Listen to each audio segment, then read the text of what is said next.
So when I was in 3rd grade, I lived in this weird townhome. Behind us was this gigantic forest. I would always go back there and make clubhouses with my friends. Every day, I would sit by my front door and wait for my friend and his mom, who lived about half a mile away, to come pick me up so we could go off to school together. Well, one day, I heard a slight giggle. I looked down the hall, only to see the door was cracked. I visibly saw it closed by itself, not like slamming shut, but slowly shutting at a normal speed. I'd never even heard the latch make a noise. Needless to say, I was pretty spooked.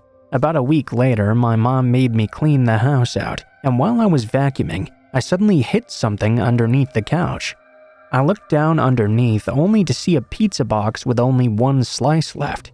I immediately got super pissed that my family must have had pizza without me. I went to my mom to complain to her about this. But she told me they hadn't even done that, and they hadn't gotten any recently either. Must have been old, so she told me to throw it in the trash can outside.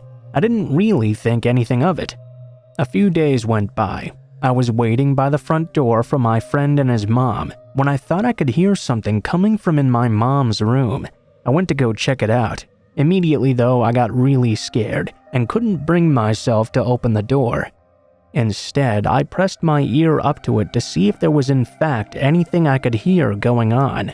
Almost at the exact same moment my ear touched the door's surface, I could hear 2 to 3 little kids giggling and laughing. I booked it out of my house and ran all the way to my friend's. At this point, I was very firmly convinced that my house must be haunted. A few months go by, nothing else really happens. At this point, we decided to move.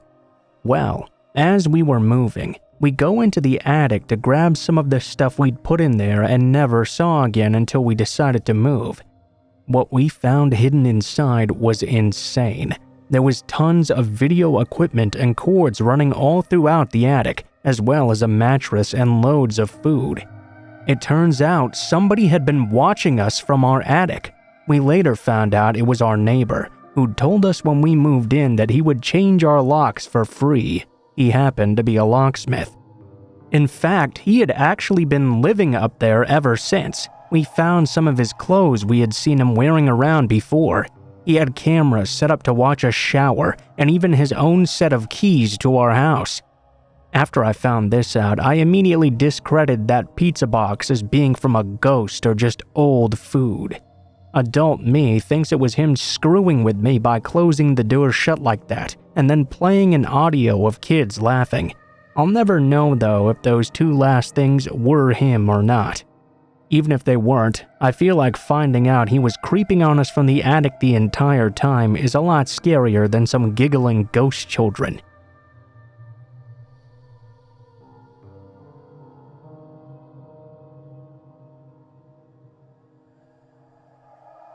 Alright, so this happened when I was around 15 years old. It was Halloween, and I was at my friend William's house with 4 of my other friends. 1 guy named Sebastian and 3 other girls. We were all just hanging out having fun. We were there all day pretty much watching scary movies and stuff, just being teenagers. Anyway, my friend's older brother, this very tall and buff dude named Jared, suddenly said, "Hey, I'll give anyone $100 if they walk out into the woods to that old cabin and back." Now, to explain this, I lived in a very rural part of New York, where there was a huge woodland area. William's house happened to be right in front of it, so their backyard was a looming, creepy forest. Don't get it wrong though, I had been in those woods tons of times, and nothing scary had ever happened there. There was, however, this old dilapidated cabin way out in the woods where kids would sometimes go to smoke pot and drink and other crap like that. Anyways, since it was Halloween and everyone was a bit on edge from all the scary movies and shit we'd watched all day, no one decided to budge, except for Sebastian. He said he was going to do it. We all ended up following him into the backyard and watching as he walked out into those woods. For about 10 minutes we waited. Then we waited even longer, but we still didn't see him come back. Sebastian's girlfriend started to get worried. The cabin was a bit into the woods, but it wasn't that far away. Jared insisted that we wait for just 5 more minutes, and if we still didn't hear from him, Sebastian's girlfriend would just give him a call. Well, 5 minutes passed by and she called him, but there was still no answer. At this point, we were all really worried, so we decided to go in after him. When we reached the cabin, we all called out his name, but we didn't hear anything back. His girlfriend called once again. This time, we could hear his phone ringing, only to follow the sound and find it on the ground nearby. Now, we were all obviously starting to panic. We wondered if we should call the police or not, when all of a sudden I saw the scariest thing I'd ever seen in my life. Right behind all of the others, I could see a silhouette of a man behind a tree standing right behind us. I screamed out, "What the fuck?" My friends all looked around, only to see the silhouette of the man there as well. He began to run towards us with his hand over his head, and we all took off screaming like hell. I don't really remember much. All I know is that I really hauled ass. I didn't dare to look back until I was out of the woods. We sprinted into the house. They had a gate in the backyard toward the entrance of the woods to keep animals out, so as soon as everyone was out of those woods, Jared closed it and locked it up quick as fuck. As we walked inside, we could see Sebastian there with a terrified look on his face. It turns out that when he'd gone over to the cabin, he'd run into that guy in the woods who had chased him with a knife and tried to attack him. That's why he dropped his phone. He told us he'd circled back around and come out of the woods in an area he didn't think the guy would be. He didn't see us though, and was worried we'd gone in after him. To this day, we have no idea who the hell that was out in those woods. All I know is that I never went back in there. Jared suggested it was probably just some prankster. He could be right, but from that moment on, whenever I saw those woods, my blood would always run cold.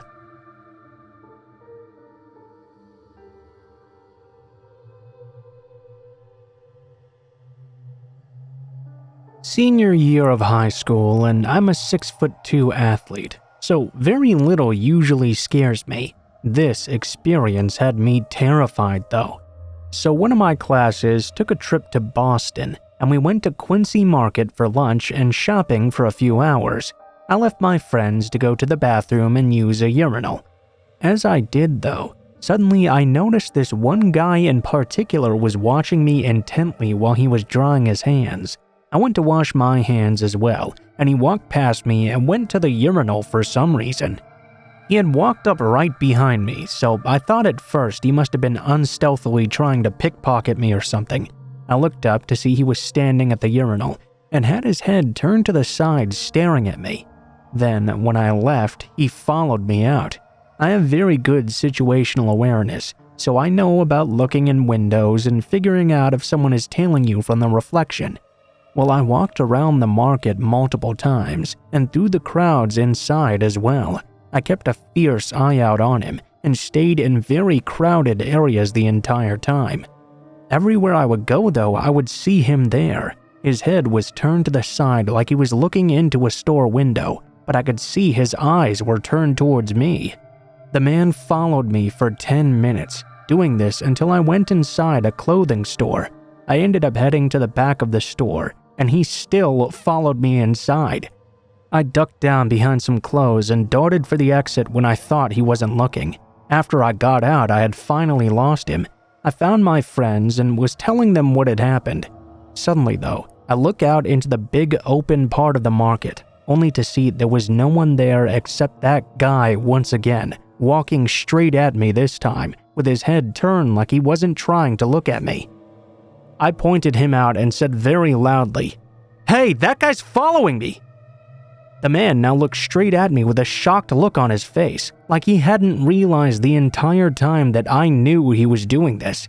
He turned towards the nearest street and started sprinting towards it. All of a sudden, out of nowhere, I hear a cop yelling, "There he is, get him!" 4 other cops went charging after him as well. He was running down the street towards a run-down van parked on the side. You could see it from where we were. Luckily, the cops ended up getting him and arresting him before he got into the van. I never really heard anything more about this though, so I don't really know what that last part was all about.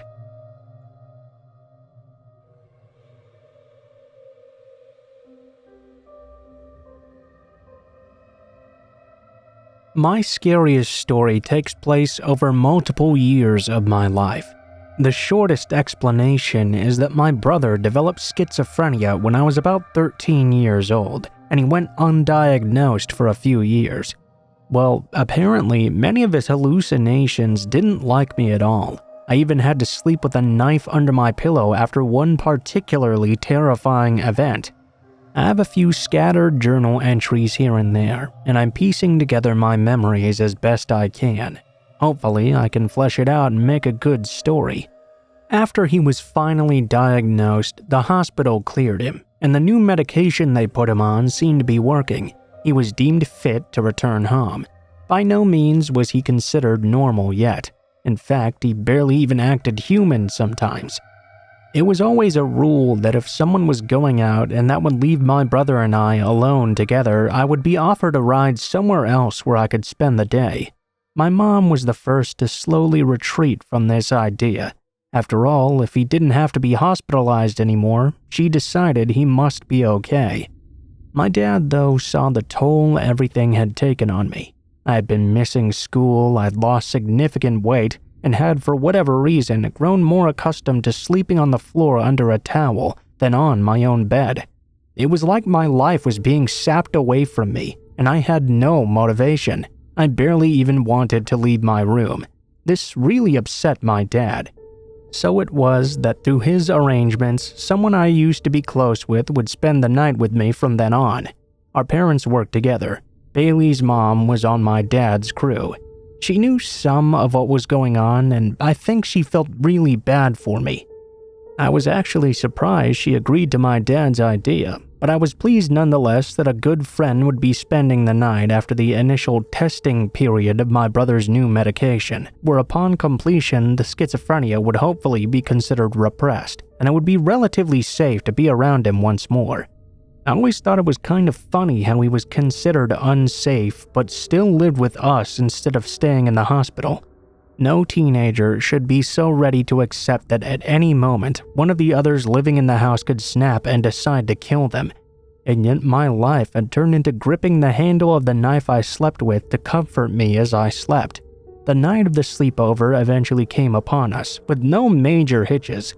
So far, my brother had no outbursts for about a month or so. No screaming, no mumbling to invisible things, no trying to set the house on fire or kill the dog. I hadn't been grabbed or threatened either. Things seemed like they were finally getting better. My dad did everything he could to make the night very fun as well. We set up a tent in the living room, door facing the TV, so we could lay on the air mattress and play games and watch movies together. Bailey came over around 4 o'clock or so, and Dad took us to the grocery store for snacks and pizza ingredients. My brother stayed in his room. I was finally thinking that maybe I could have friends again. Maybe the knife hidden in my bedroom would remain there from then on. Bailey and I stayed up late with movies playing quietly, as we spoke of how things had been since the last time we spent time together. Around 1 in the morning, we shut everything down, called it a night, and went to sleep. It was the first time in a long time that I didn't have to worry about being watched in my sleep or startling awake in fright. I think Bailey being there helped me feel much more safe. Thinking back on it now, though, I feel terrible for the danger I'd put her in. If I could apologize to her mom without making things awkward, I would. But I think instead we'd all rather just forget what happened this night. I can't really tell you what time my brother came down the stairs, nor do I know if I woke or Bailey woke first. It was the light that woke me up, though. I think the steady thumping on the walls is what woke her. We stared at each other in silence, a bit dazed. From time to time, there would be this tapping on the tent and the sound of something dragging along it. Then back to thumping. It wasn't until my brother grabbed the tent and shook it while screaming slurs at us that I finally realized what was happening and move. Not that I did much in the end. I merely put myself between Bailey and the shadow on the tent that was my brother. The shaking and shouting seemed to last for an eternity. Bailey was crying, my legs were shaking, but I was otherwise too exhausted to do anything. The shouting turned to whispers, during which I tried to comfort Bailey the best I could. The tent was suddenly released, and the thumping around the room returned. Over time, Bailey went from scared to shocked and slightly annoyed. Before I could even gauge her emotions, she sat up and looked out towards the sound. "Hey, could you stop? I'm trying to sleep." I'll never forget that, because I figured that would be it. Those were going to be the last words her and I would ever hear. My parents would find a grisly sight of us upon the morning. The headlines would surely scream about this for days, eating up the tragedy and milking it, pulling people's heartstrings until we became old news. I thought to myself that maybe Bailey would have a chance to get away if I wrestled with my brother, but by my estimations, I would at the very least die. I held my breath in anticipation, and I think Bailey did too. As if by some miracle, though, the thumping stopped after one last moment, and my brother went back to his room and slammed his door. Bailey sighed while I stared dumbfounded and went to go grab a knife from the kitchen. As soon as I left the tent and turned on the light, the sight made me crumple. Protruding from the wall was the very knife I had slept with before. I looked back into the tent, wondering if I should tell Bailey, but I decided against it. I looked back over, only to notice that thumping from before wasn't caused by my brother punching the walls or something. Instead, he had been stabbing everything. There were various punctures, mostly fairly small because the walls were thick, but some ran large and deep. I grabbed the knife and returned to the tent terrified. Miraculously, Bailey was now in fact asleep, but I couldn't rest for the next week and a half. I don't know why I didn't tell my parents what had just happened. I suppose I was scared of walking past his room to get to theirs. I also don't know why Bailey didn't call her family to come get her then and there. Nobody came by until after breakfast to grab her. Needless to say, though, she did not spend the night again. Once I told my dad what had happened, my brother was forced to go back to the hospital. Dad asked for the knife and recognized it as one that had been missing for a good long while. He got mad and afraid about my brother hoarding it. I didn't care to correct him and tell him the knife was in fact in my possession until last night.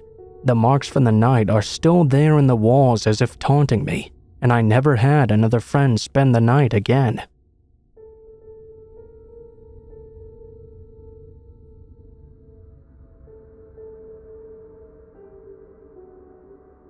This happened last year around this time. School had just started, and my only child was in kindergarten.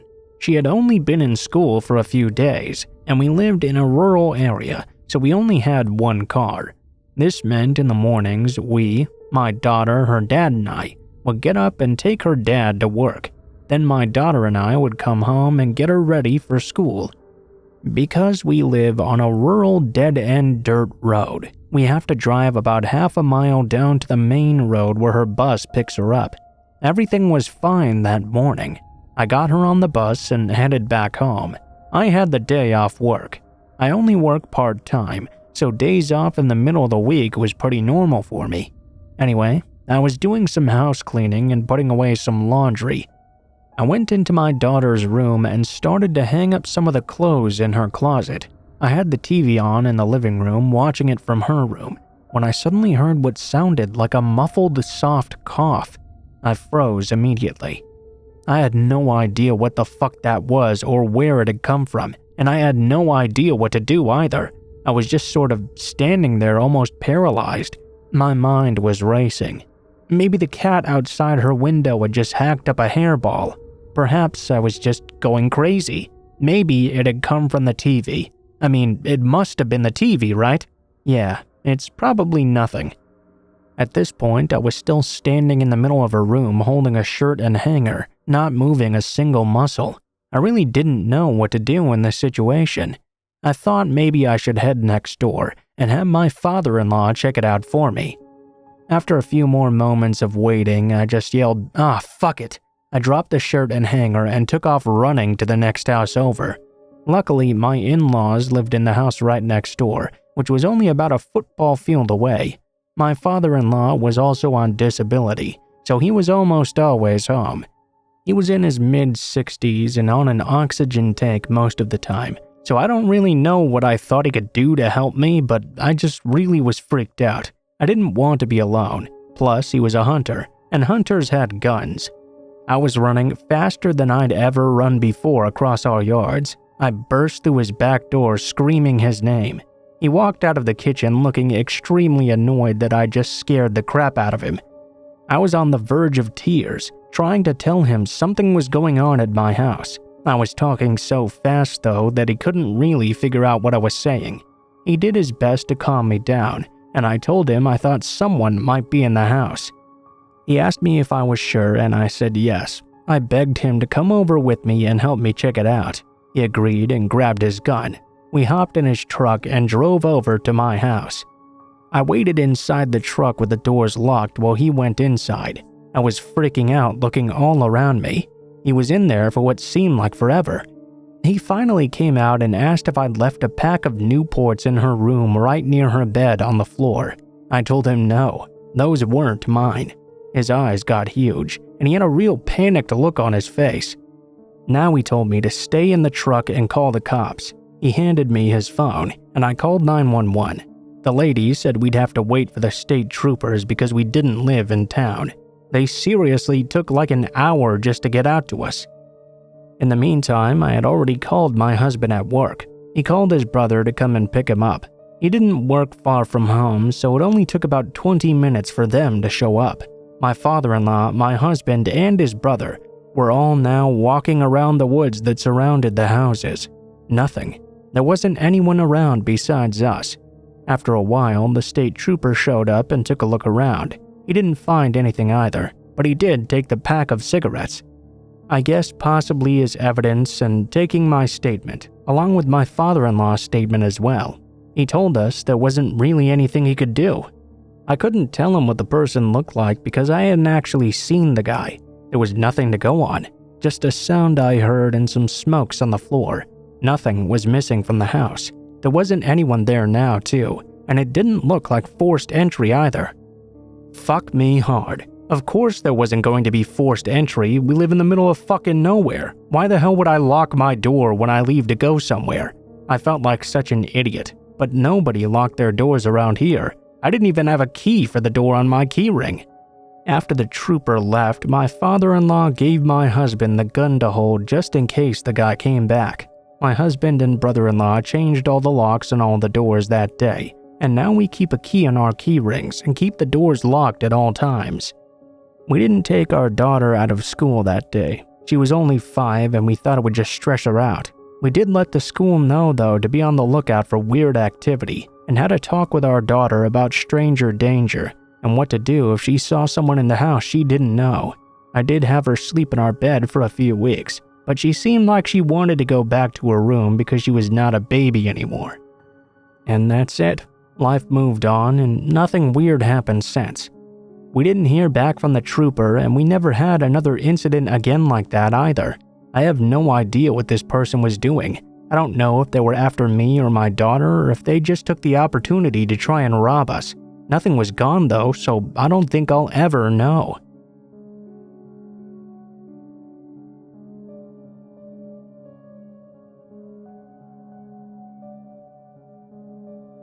Let's try to be concise. This happened when I was just turning 18.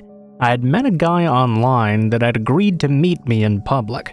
I showed up to the address he had sent me, only to find a small shopping center connected to a mass of condos. Out of one of these condos came a man I didn't recognize, which turned out to be him. The guy had catfished me. Somehow though, he still convinced me to go into his condo, saying he had left something behind. For whatever reason, I guess being inexperienced and at least wanting to give him a chance, I complied. He led me in through the parking garage. Not only that, but once we reached his floor, he led me around in circles. Thinking back, probably so I wouldn't know how to leave. The entire time I was nervously trying to make pleasant small talk, to which he would respond coldly with single-word answers every time. Red alarms were ringing every second, but I was too timid and also didn't know the way back to leave outright. We reached his condo, and it wasn't particularly creepy. It was very dark though, with many bits of trash laying around. I sat myself down with my belongings in my lap, feeling very nervous. The man stared at me for a moment, then walked across the room to grab all of my items off my lap, then walked them back to the kitchen. Now I was speechless. He told me he had to make a phone call and just walked off into the next room. Immediately, I could hear 3 doors shut, and I caught glimpses of the call as well. I distinctly remember hearing, "Yeah, she's inside now." I was on the brink of tears at this point. I had to at least try to plan an escape. I thought to myself, I'll hit him with that beer bottle on the side of the coffee table, then run and grab my stuff and leave. Just as I was about to finalize this escape plan, he calmly walked outside and sat beside me. It was complete silence for a few minutes, and I could feel him just staring at me. Suddenly, he grabbed my ponytail violently and yanked my head, turning it painfully towards his to try and force a kiss on me. I freaked out and pushed him away, telling him now I needed to go. The man stared me down, then walked back into his room. Once again, I could hear multiple doors closing and opening at the same time, and I could faintly hear him talking to someone. I grabbed all of my things very quickly. He emerged right as I was about to exit the front door. He grabbed me and walked me to the elevator, then out into the garage once again. This time, neither of us were saying a word. There was dead silence. Suddenly, he interrupted this by asking me, "So, have you ever been in a fight before?" There was way too much interest in his voice, and he was staring at me excitedly. At this point, I booked it for the door. I sprinted away as fast as I could and sped out of the complex, fumbling my way out the entire time, all the while watching him stare me down from the garage door. Ever since this experience, I've avoided online dating altogether.